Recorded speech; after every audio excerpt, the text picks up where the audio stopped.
ដល់ទេពតាណែលោកអាយអើយដែលលោករក្សាទិសទាំងខ្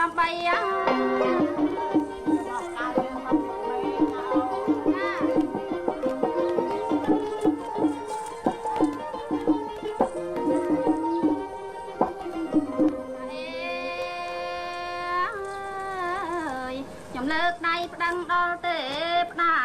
ណែលោកអាយអើយដែលលោករក្សាទិសទាំង8